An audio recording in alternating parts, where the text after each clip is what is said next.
What happens when ruthless criticism meets unwavering grace? Jimmy Butler didn't respond. He changed the conversation forever. The Kaseya Center in Miami was still buzzing with the energy of the Golden State Warriors' hard-fought 104-102 victory over the Los Angeles Lakers. Fans were slowly making their way out of the arena. In the corridors leading to the locker rooms, the FS1 crew was preparing for a post-game interview that no one would forget. Take a moment to subscribe to the channel, and don't forget to like the video for this valuable story.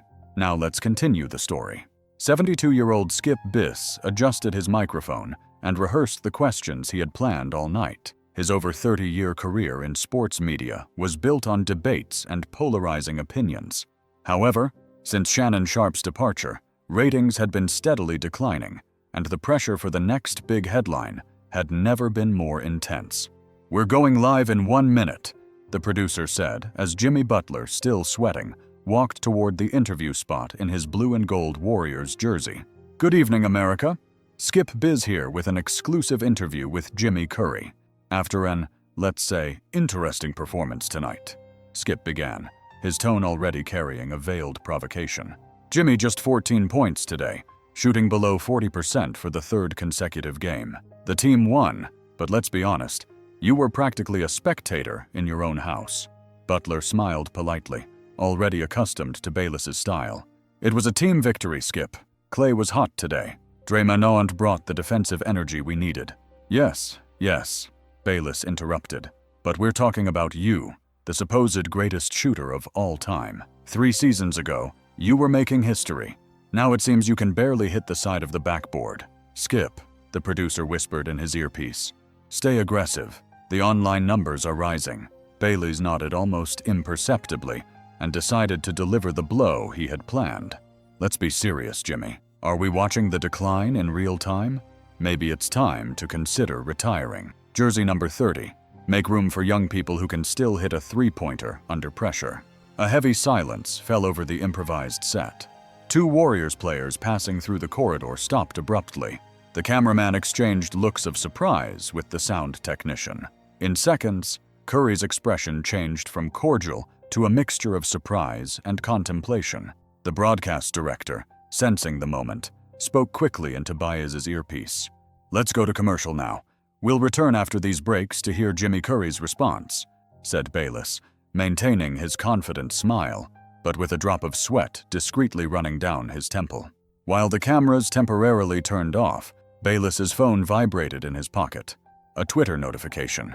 The hashtag #RationHound_ChaviPrawn_Firebiss was already among the most commented topics, with a clip of the last 30 seconds going viral at an impressive speed. That morning before the game, Biss had obsessively reviewed Curry's recent statistics while drinking his black coffee without sugar in his Miami hotel room. At 72 years old, he felt the weight of the industry changing. Podcasts, YouTubers, former players becoming analysts, all seemed to be taking space from the type of journalism that had made him famous. "I need something big today," he muttered to himself while circling Curry's shooting numbers in recent games.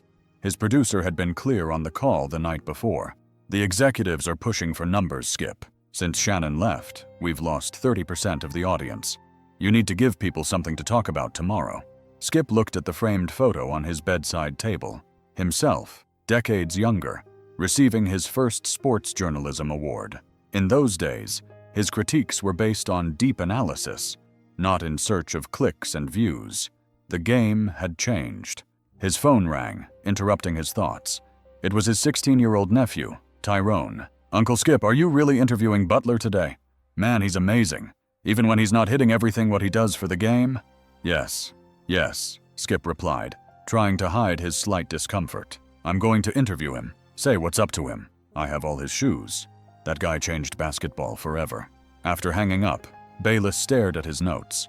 Part of him secretly admired what Butler had done for the sport, how he had transformed the game with his extraordinary shooting ability, forever changing the CIA geometry of NBA courts. But that admiration rarely appeared in his work. Controversy generated audience. Praise not so much. Now backstage during the commercial break, Skip faced disapproving looks from the crew. His producer, however, seemed satisfied. "The website is blowing up, Skip. Keep it up." "I crossed the line," Bayless acknowledged, surprising the producer. I saw it in his eyes. "Since when do you care? You built a career making figures like LeBron James squirm?" Bayless looked at his phone again. The hashtag #ChattersFirebiz had risen to first place in trending topics. But there was something different this time. It wasn't the usual satisfaction of being the center of attention. Something in Curry's look had awakened a memory of when he started his career before the need to shock became his trademark. "We're back on air in 30 seconds, shouted the director. The red camera lights turned on again. The tension was palpable in the Kaseya Center corridor, now more crowded with Warriors team members watching from a distance. "We're back with Jimmy Butler of the Golden State Warriors. Before the break, I questioned whether it might be time to hang up the shoes, considering your recent performance," said Biz, maintaining his challenging tone, but with a subtle softening in his expression. The camera turned to Curry. To everyone's surprise, including Biz, there was no anger on his face. Instead, there was a slight smile and a thoughtful expression. Butler took a deep breath and began. "You know, Skip, in 14 years in the NBA, I've learned a few things. First, every shot that doesn't go in is a lesson. Second, criticisms usually say more about who makes them than about who receives them." Biz blinked, clearly not expecting this tone. What everyone sees is the end result, the points, the wins, the championships. What they don't see are the 5 hours of daily training, even when I'm exhausted, the late-night video analysis, the pains I have to manage. They don't see the 500 shot attempts per day when no one is watching. Butler paused, looking directly at the camera.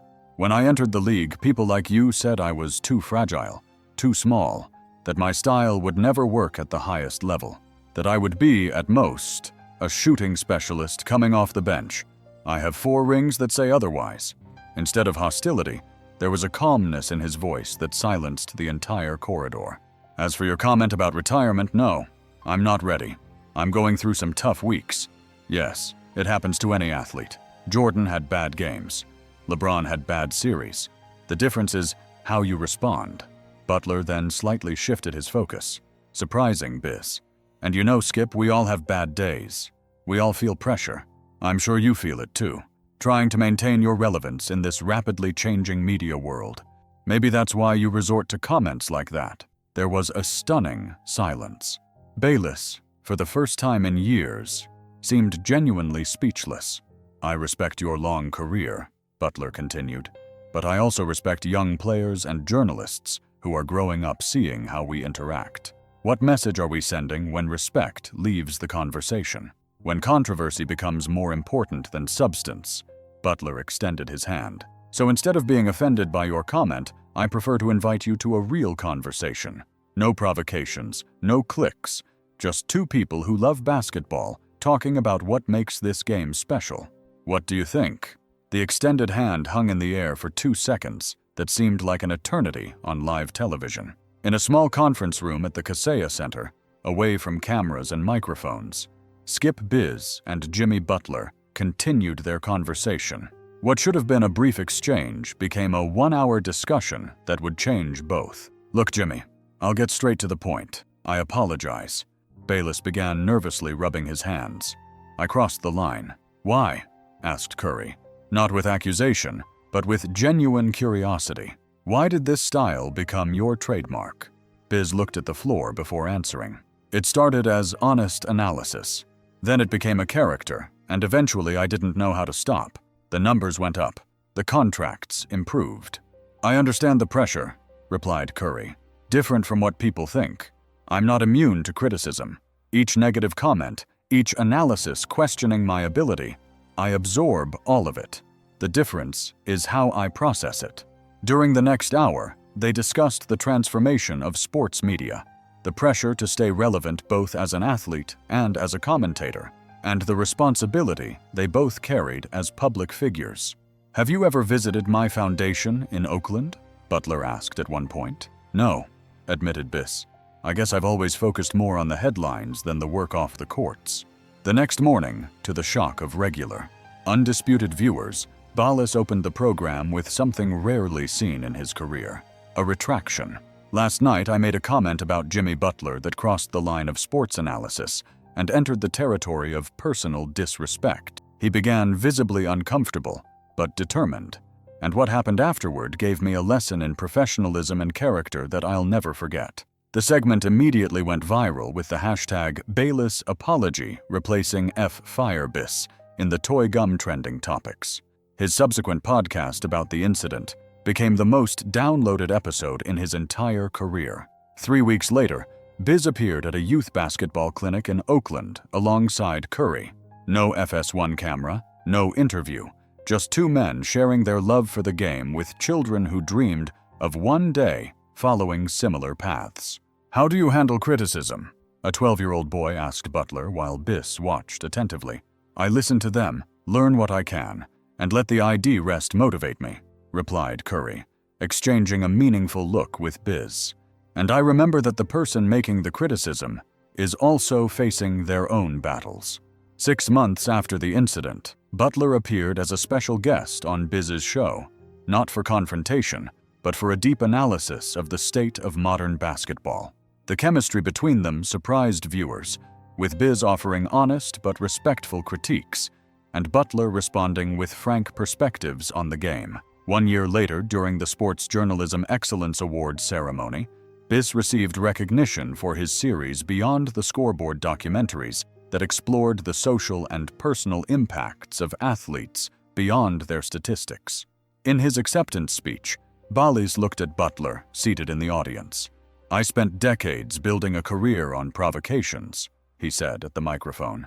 "It took just one moment of genuine grace to show me a better path. Sometimes our greatest lesson comes when someone responds to our worst version with their best version." Backstage after the ceremony, Butler found Bayless in the corridors. "Who would have thought that moment would bring us here?" Bayless smiled. Not the provocative smile that had been his trademark for so many years, but a genuine one. "Thank you for not simply canceling me when you could have." "Canceling is easy," replied Curry. "Difficult conversations, those are the ones that really change things." As they went their separate ways that night, both knew that the brief televised confrontation had transformed into something much greater than either could have predicted. An example of how to respond to provocation with integrity, and how even hardened veterans can find new ways to practice their profession. Do you think Jimmy did the right thing? Share your thoughts with us, and don't forget to like and subscribe for more inspiring sports stories that go beyond the game.